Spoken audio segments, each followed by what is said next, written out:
नमस्कार, आप देख रहे हैं न्यूज नेशन। मैं हूं पिनास त्यागी और आज हम एक सवाल के साथ आपके बीच यहां पर आ रहे हैं कि क्या महापुरुषों के सम्मान पर सियासत हो रही है? क्या महापुरुषों पर महाभारत मची है? जिन्हें कभी याद नहीं किया जा रहा था, आज उन्हें हर कोई अपना बताने में जुटा हुआ है।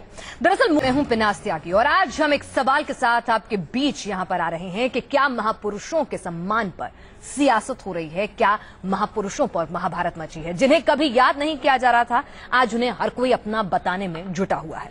दरअसल मोदी के सरदार पटेल की जयंती के बाद जिस तरह से कांग्रेस ने हमला बोल दिया है, उस पर एक नए किस्म की सियासत शुरू हो गई। आखिर मकसद क्या मोदी का वाकई में इतना पाक साफ है और कांग्रेस अब क्यों हो हल्ला मचा रही है? तमाम पहलुओं पर हम चर्चा भी करेंगे, लेकिन उससे पहले आज की ये रिपोर्ट देखिए।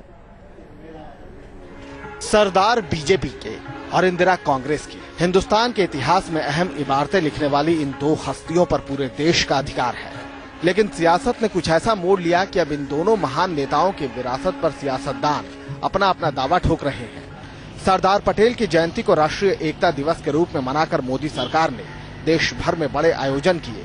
बीजेपी हमेशा से ये बात कहती रही है कि नेहरू गांधी परिवार की छाया में सरदार की विरासत की उपेक्षा हुई, और इसी कड़ी में पटेल की जयंती पर मोदी ने एक बार फिर उनकी विरासत और यादों पर अपना दावा जताया। सरदार साहब का लाभ देश को बहुत कम मिला, बहुत कम समय तक हमारे बीच रहे, लेकिन इतने कम समय में सरदार साहब ने अंग्रेजों के सारे सपनों को धूल में मिला दिया था, चूर चूर कर दिया था, अपनी दूरदृष्टि के द्वारा, अपनी कूटनीतिक सामर्थ्य के द्वारा, अपनी राष्ट्रभक्ति के द्वारा। लेकिन मोदी सरकार ने सरदार पटेल की जयंती पर हुए कार्यक्रम में कांग्रेस के किसी नेता को बुलावा नहीं भेजा। सरदार पटेल ताउम्र कांग्रेस से जुड़े रहे, लेकिन उनकी जयंती पर देश की सबसे पुरानी राजनीतिक पार्टी का कोई नुमाइंदा नहीं पहुंचा। कुछ ऐसी ही तस्वीर इंदिरा गांधी की पुण्यतिथि पर भी दिखी। इंदिरा गांधी की समाधि शक्ति स्थल पर कांग्रेसी पहुंचे, जिनमें राष्ट्रपति प्रणब मुखर्जी से लेकर कांग्रेस अध्यक्षा सोनिया गांधी और राहुल गांधी शामिल थे। लेकिन शक्ति स्थल पर जाकर इंदिरा को सुमन समर्पण करने की सहमत किसी बीजेपी नेता ने नहीं उठाई। खुद प्रधानमंत्री मोदी भी शक्ति स्थल नहीं गए। सरदार पटेल देश के बड़े नेता थे, कांग्रेस पार्टी के बड़े नेता थे, लेकिन सरकार का इस तरीके का रवैया कि इंदिरा गांधी जो देश की न सिर्फ प्रधानमंत्री रही, बल्कि उन्होंने अपनी जिंदगी देश के लिए कुर्बान कर दी, उनको नजरअंदाज करना भारतीय जनता पार्टी और उनकी सरकार की मानसिकता का पता देता है।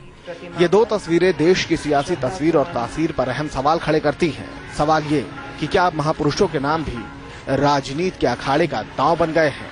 क्या बीजेपी सरदार पटेल पर अपना कॉपीराइट मानती है और कांग्रेस इंदिरा गांधी पर? और सबसे बड़ा सवाल ये कि जिन नेताओं की विरासत को पूरे देश ने अपने दिलों में संजोए रखा है, क्या अब उनके नाम पर राजनीति की रोटियां सेकी जाएंगी? Team news nation. चलिए, तो वाकई में ये क्या सम्मान हो रहा है या सम्मान के बहाने राजनीतिक रोटियां सेकी जा रही हैं? और सम्मान क्या इस तरह से ये तेरा है ये मेरा है बांटकर होगा? हम तमाम पहलुओं पर चर्चा करेंगे। हमारे साथ खास मेहमान है वरिष्ठ पत्रकार उर्मिलेश जी हमारे साथ हैं, वरिष्ठ पत्रकार एनके सिंह साहब हैं, प्रियंका चतुर्वेदी हमारे साथ मुंबई से जुड़ रही हैं, कांग्रेस प्रवक्ता, साथ ही हमारे साथ रामेश्वर चौरसिया भी बीजेपी के प्रवक्ता जुड़ेंगे। इन सभी से बातचीत करेंगे इन मुद्दों पर, लेकिन सबसे पहले उर्मिलेश जी, सम्मान दिया जा रहा है या सियासत हो रही है? दोनों ही पक्षों की मैं बात करूं तो मुझे तो सियासत लग रही है, सिर्फ और सिर्फ सियासत। एक अजीब स्थिति है कि आप बड़े लोगों का नाम ले रहे हैं, महापुरुषों का नाम ले रहे हैं, उनके पॉजिटिव भी हो सकते हैं, निगेटिव भी हो सकते हैं, इतिहास में उनकी बड़ी भूमिका भी हो सकती है, कुछ इतिहास की गलतियां भी हो सकती हैं, लेकिन आप उनको इस तरह बांट रहे हैं कि आपस में जो दल हैं, जो ग्रुप्स हैं, जो पॉलिटिकल ग्रुप्स हैं पार्लियामेंट के अंदर या बाहर, वो आ नहीं रहे। कोई आ रहा है किसी में, कोई किसी में आ रहा है, तो आप एक विभाजन कर रहे हैं। तो कुल मिलाकर इन नेताओं का, इन महापुरुषों का, इन फ्रीडम फाइटर्स का आप सम्मान नहीं कर रहे हैं, बल्कि उनको अपने अपने खेमे में ले जा रहे हैं। तो मुझे लगता है कहीं न कहीं आइकन्स को छीनने का ये एक दलबंदी है। और पहली बात यह है कि देखिए, माफ कीजिएगा, मैं किसी दल या किसी पार्टी या किसी सरकार पर कमेंट नहीं कर रहा हूं। जनरल एक बात है कि कुछ एक ऐसे पॉलिटिकल स्ट्रीम्स हैं अपने देश में जिनके पास फ्रीडम स्ट्रगल के बड़े आइकन नहीं है। तो वो ऐसा लगता है कि छीना झपटी में लगे हुए हैं और वो इस कोशिश को बहुत भौड़े ढंग से पेश कर रहे हैं। ये एक बड़ा दुखद पहलू जी, है। लेकिन फ्रीडम स्ट्रगल जो था वो पूरे देश का था, उसको किसी एक पार्टी तक सीमित रखना भी कहीं ना कहीं किसी ने नहीं कहा कि किसी पार्टी का था। देखिए, ऐसा है कि फ्रीडम स्ट्रगल भारत की आवाम का था, भारत की जनता का था, जिसे विभिन्न धाराओं के लोगों ने नेतृत्व किया। उसमें कांग्रेस सबसे बड़ी पार्टी थी, सबसे बड़ा फोरम था, क्योंकि उस वक्त कांग्रेस ही तमाम तरह की विचारधाराओं के लोगों का शुरुआती दौर में फोरम थी। यहां तक कि कम्युनिस्ट पार्टी के नेता भी कांग्रेस के तहत काम करते थे, समाजवादी भी काम करते थे कांग्रेस के। श्यामा प्रसाद मुखर्जी जो भारतीय जनसंघ के 1951 में संस्थापक बने, वो स्वयं उसमें काम करते थे और संविधान सभा के सदस्य थे, नेहरू गवर्नमेंट में कैबिनेट मंत्री थे। जी, एनके सिंह साहब, अगर मैं आज की बात करूं, यहाँ पर चलिए कि यहाँ पर सियासत की बू अगर नजर आती है, लेकिन अगर आज की हम बात करें कि जिस तरह से प्रधानमंत्री इंदिरा गांधी का जिक्र करते हैं लेकिन शख्सी स्थल जाना मुनासिब नहीं समझते हैं, क्या कहीं ना कहीं एक गलत परिपाटी उन्होंने रख दी? क्योंकि इंदिरा गांधी को एक आयरन लेडी के तौर पर भी जाना जाता था और पंजाब से आतंकवाद खत्म करने में उनकी जो भूमिका है उसे कभी नकारा नहीं जा सकता।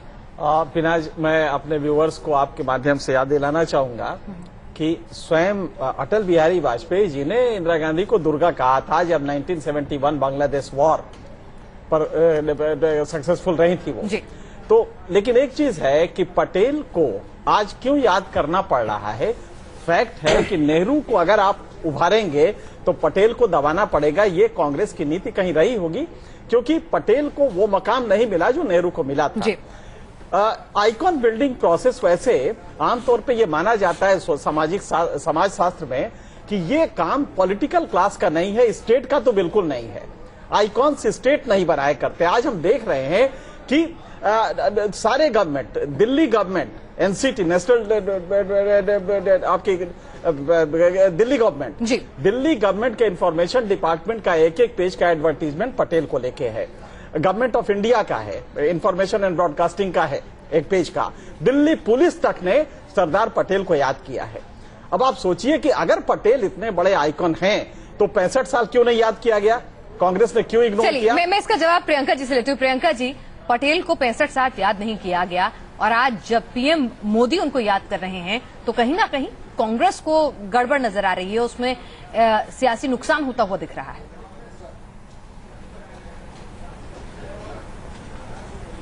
नहीं, देखिए, कोई भी हमारे बड़े नेता और एक जो आइकन रह चुके हैं, हमें उसमें हम बिल्कुल पॉलिटिकल गेन और पॉलिटिकल अपॉर्चुनिज्म नहीं देखेंगे। जिस तरीके से कहा गया है कि हाँ, इंडिपेंडेंस मूवमेंट के टाइम पे उनके पास कोई आइकन्स नहीं है, तो हम तो एक गर्व महसूस करते हैं कि आज कांग्रेस की आइडियोलॉजी लेकर सरदार वल्लभ भाई पटेल, जिन्होंने पूरे देश को एकजुट किया, और इंदिरा जी जिन्होंने देश के लिए जान दी, एक देश की यूनिटी के लिए जान दी, कि आज उन आइकन्स को याद किया जा रहा है। ये तो चलिए, मैं इसका जवाब रामेश्वर जी से ले लेती हूँ। रामेश्वर जी, प्रियंका कह रही हैं आपके पास अपने आइकन नहीं है, इसलिए आप कांग्रेस के नेताओं को अपनाने की कोशिश कर रहे हैं, लेकिन उनकी आइडियोलॉजी नहीं। और जिस तरह से पटेल की बात कर रहे हैं, वो कह रही है उन्होंने कभी उनकी पार्टी ने उपेक्षा नहीं की। क्या आप सहमत हैं इन दोनों बातों से? देखिए, न तो इसमें प्रियंका जी से सहमत हूं, न उर्मिलेश जी से। ये कांग्रेस की लड़ाई नहीं थी, आम आदमी आजादी की लड़ाई लड़ रहा था। उसमें सारे लोग शामिल है, आज थे, हमारा भी परिवार उसमें शामिल था। इन्होंने बोला अभी श्यामा प्रसाद मुखर्जी का भी, उनका भी परिवार था, अटल जी भी शामिल थे। ये अलग विषय है कि पार्टियां बाकी बाद में बनी। इसीलिए गांधी जी ने बोला था कि ये भाई आजादी के लड़ाई की पार्टी है, कांग्रेस को राज करना है तो दूसरी पार्टी बना लो। ये तो गांधी जी ने खुद ही कहा था जी। हाँ, अब जहां तक आज का आपका प्रश्न है पटेल जी का और कंपेयर करा है इंदिरा जी का, इंदिरा जी की इंदिरा जी के शहादत को कम नहीं किया, कांग्रेस खुद ही कम कर रही है। सवाल ये है कि नेहरू जी और पटेल जी, आपको मालूम है कि उस समय सारे लोग पटेल को पीएम बनाने के लिए तैयार थे। क्यों? कि पटेल जी का जो विजन था सारी टीम जानती थी आजादी के लड़ाई की। पटेल जी ने 561 रियासतों को एक किया। लेकिन रामेश्वर जी, आज तो वही काम आप भी कर रहे हैं ना जो कांग्रेस पार्टी ने किया। जब वो सत्ता में थे तो इंदिरा गांधी, राजीव गांधी, नेहरू जी के जन्म दिवस और उनकी तिथियों पर बड़े बड़े अखबार में आर्टिकल नजर आते थे, चैट नजर आते थे। आज आपने इंदिरा जी को कहीं याद नहीं करा। आप भी तो वही काम कर रहे हैं, आप पटेल को याद करते हैं, इंदिरा को भूल जाते हैं। पार्टी ने क्या किया देख लीजिए, एक लाइन में मैं बताता हूं। अगर उन्होंने वो किया तो आप भी तो वही कर रहे हैं सत्ता में आने पर अपने मन मुताबिक। एक सेकंड में एक चीज कहना चाहूंगी। जी बोलिए, मैं कहना चाहूंगी, बोलिए। आप बोलिए प्रियंका। कांग्रेस पार्टी मैं रामेश्वर जी से बहुत स्पष्ट तरीके से कहना चाहूँ, रामेश्वर जी हमें बोलने का मौका दीजिए। रामेश्वर जी बोलिए, मुझे बोलने का मौका दीजिए। सबसे पहले आप लोगों ने क्या इंदिरा गांधी जी के साथ किया या क्या नहीं किया, हमें देश जानता है, देश का हर मेंबर जानता है कि उनका कंट्रीब्यूशन क्या रहा है, इतिहास जानता है। और वल्लभ भाई पटेल जी की भी बात करें तो देश जानता है कि क्या उनका कंट्रीब्यूशन है। ना ही हमें एक अप्रूवल चाहिए गवर्नमेंट ऑफ इंडिया से, जो अभी प्रेजेंट गवर्नमेंट ऑफ इंडिया है, ना ही हम एक स्टैंप चाहते हैं, ना ही हमें कोई गिले शिकवे हैं, क्योंकि हम जानते हैं हमारे हर लीडर, महात्मा गांधी हो, जवाहरलाल नेहरू हो, सरदार वल्लभ भाई पटेल हो या इंदिरा जी खुद हो, उनका कंट्रीब्यूशन क्या है, उन्हें शहादत दी है इस देश के लिए, वो भी जानते हैं लोग। तो उनके दिलों में बसे हैं, देश की दिलों में बसे हैं, लेकिन अखबारों में जगह तभी मिलती है जब सत्ता में होते हैं। वल्लभ भाई पटेल अखबारों के पन्नों पर आज जब बीजेपी सत्ता में नजर आ रही है, नजर आ रहे हैं। जब कांग्रेस थी तब वल्लभ भाई पटेल की जगह इंदिरा की तस्वीरें कमोबेश कहीं ज्यादा ही नजर आती थी। दिल के साथ साथ अखबारों में जगह कैसी मिलती है, ये राजनीति में कौन सी पार्टी सत्ता में, शायद इस पर निर्भर करता है। बहरहाल अगर हम बात करें, आज एक और विवाद उभरता हुआ नजर आया जब प्रधानमंत्री शक्ति स्थल पर नहीं गए, लेकिन अपने भाषण में उन्होंने इंदिरा गांधी का जिक्र जरूर किया। हालांकि मोदी का ये जिक्र विवाद की वजह भी बना।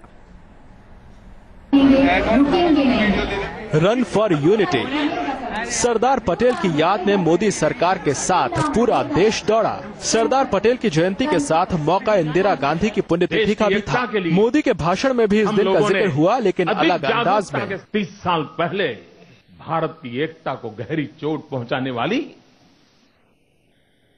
एक भयंकर घटना ने आकार लिया। हमारे अपने लोगों को मौत के घाट उतार दिया गया, और वो घटना किसी संप्रदाय के लोगों के सीने पर गले लगे गांव की नहीं थी। वो घटना भारत की हजारों साल की महान विरासत के सीने पर लगा हुआ एक छुरा था, एक खंजर था, एक भयंकर आपत्तिजनक था। उसके नियंता इतिहास की परतों को दोबारा खोलते हुए मोदी ने जख्मों और राष्ट्रीय एकता को चोट पहुंचाने का दर्द तो बयां किया, लेकिन ये साफ नहीं किया कि ये इंदिरा गांधी की हत्या का दर्द था या 84 के दंगों का। अलबत्ता उनके बयान से सियासी भूचाल जरूर मच गया। कांग्रेस ने सीधे सीधे मोदी और बीजेपी की मानसिकता पर ही तोहमत जड़ दी। उनको अपमान करना, अनदेखा करना, ये शर्म की बात है। ये देश की जनता को देखना है कि वर्तमान प्रधानमंत्री श्री नरेंद्र मोदी और भारतीय जनता पार्टी की मानसिकता क्या है। इसकी जितनी निंदा की जाए वो कम है। मोदी कई बार विरोधियों पर निशाना साधने के लिए प्रतीकों का इस्तेमाल करते हैं, लेकिन क्या मोदी का ये बयान मोदी के अंदाज की एक कड़ी थी? इस पर सवाल और बहस बरकरार है। दिल्ली से विजय त्रिवेदी और धीरेन्द्र पुंडीर के साथ team news nation. Rameshwar ji खुद ही कहते हैं बांटे ना, यूनाइट होके चलें, और 30 साल पुराने जख्म याद आते हैं। 2002 के जख्म याद नहीं आते मोदी साहब को।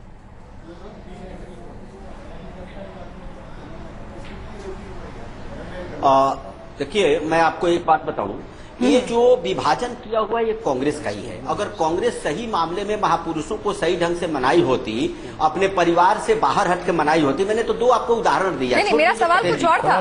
मैंने सवाल कुछ और था, शायद आपने सुना नहीं। नरसिंह राव और लाल बहादुर सवाल आपने सुना नहीं, वो बात आप नहीं आपके सवाल पर आता हूं। जी, मेरे सवाल पर आइए। देखिए, आपके सवाल पर आता हूं। आपको भाष्य करने का अधिकार है। 84 और 2002, सवाल ये नहीं है 84 और 2002 का। आज जो रन फॉर यूनिटी हुआ, आपने स्टैच्यू ऑफ यूनिटी का जो कल्पना किया उन्होंने, आपने देखा इसमें पूरा देश पार्टिसिपेट किया। अब कांग्रेस का सवाल ये नहीं है कि 84 का दंगा, 2002 का दंगा। कांग्रेस का हालत ये हो गई है, ये परिवार से बाहर नहीं आप ही ने जिक्र किया, बस हम ये पूछ रहे हैं, अगर पटेल को एकता पसंद थी तो उन्हें 2002 का दंगा भी उतना ही अखरेगा जितना 84 का दंगा। दंगों को आप इसमें नहीं बांध सकते हैं, ये वाला दंगा चोट पहुंचाएगा, खंजर जैसा लगेगा, और ये वाला दंगा जो उसको कह के निकल जाएगी। बहरहाल इस पर हम आगे भी आपसे चर्चा करेंगे, लेकिन फिलहाल रुक रहे हैं। आगे हम चर्चा करेंगे, आपकी बात सुनूंगी, लेकिन फिलहाल वक्त की मजबूरी है, अभी रुक रहे हैं। इस पर चर्चा आगे भी जारी रहेगी।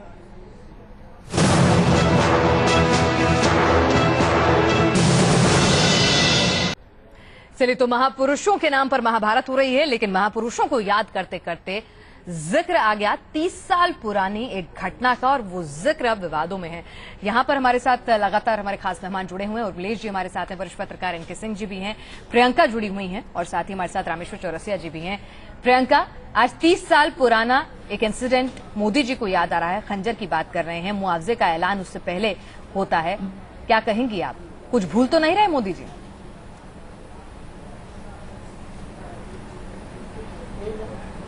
नहीं, मोदी जी अपना खुद का इतिहास याद कर लें तो बहुत ही बढ़िया रहेगा। अगर हम कांग्रेस पार्टी में देखें, कांग्रेस, हमारे जब प्रधानमंत्री मनमोहन सिंह जी थे, उन्होंने खुद ने पार्लियामेंट में माफी मांगी थी इन दंगों को लेकर, और हमारे कांग्रेस में मैं नहीं जानती कि कोई एक ऐसा पर्सन होगा जो इस ट्रेजेडी को रिग्रेट नहीं करता होगा। तो जिस तरीके की एक पॉलिटिकल अपॉर्चुनिज्म दिख रही है, मैं बस रिक्वेस्ट करूंगी मोदी जी से कि जिस तरीके की भाषा का इस्तेमाल हो रहा है, जिस तरीके की बातें हो रही है, जिस तरीके का माहौल बनाया जा रहा है, वो इस देश को अब जरूरत नहीं है। और वो अगर एक प्रोग्रेसिव इंडिया की बात करें तो ज्यादा ठीक रहेगा, रादर देन अपना खुद का इतिहास भूलकर दूसरा इतिहास दूसरों को याद दिलाना। Rameshwar ji, run for unity में 30 साल पुरानी इस घटना का जिक्र करके मोदी जी साबित क्या करना चाह रहे थे, कहना क्या चाह रहे थे? यूनिटी में सिर्फ इकलौता यही दाग तो नहीं है? देखिए, ये तो मैं पहली बार देख रहा हूँ कि आपके यहाँ भी रन फॉर यूनिटी में जो चर्चा होनी चाहिए थी, आपके टीवी पर इसकी चर्चा हो रही है इस घटना से जिक्र करके। लेकिन हमने देखा कि रन फॉर यूनिटी के बड़े अच्छे आयाम में चर्चा हो रही है, क्योंकि आज तक जो नहीं किया गया वो मोदी जी कर रहे हैं। और मुझे नहीं लगता है कि अब इन सारी घटनाओं का जिक्र करना, इस पर बहस करना, मोदी जी ने खुद ही करा, इसलिए जब मोदी जी जो कुछ कहते हैं सुर्खियां तो बनी जाता है। प्रधानमंत्री और सबके चहेते प्रधानमंत्री हैं रामेश्वर जी। मैं हाँ, बिल्कुल आपकी बात से मैं सहमत हूँ।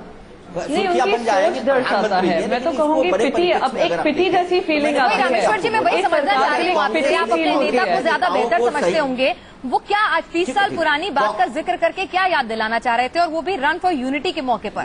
क्या एकता पर सिर्फ एक वही बदनुमा दाग है और कोई दाग मोदी जी को नजर नहीं आता? वो कहना क्या चाह रहे थे?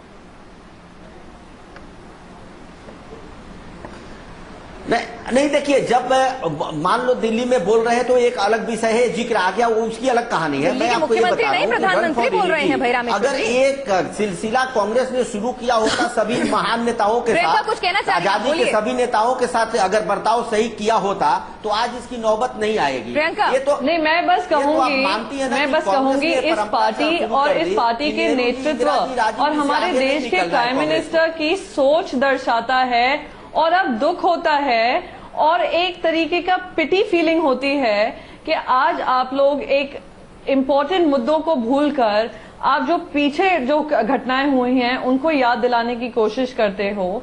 मैं तो बस यही कहूंगी, एक हमारे लीडर थे सरदार वल्लभ भाई पटेल जिसने देश को यूनिफाई किया, एक हमारी लीडर थी इंदिरा जी जिन्होंने देश की यूनिटी के लिए शहादत दी।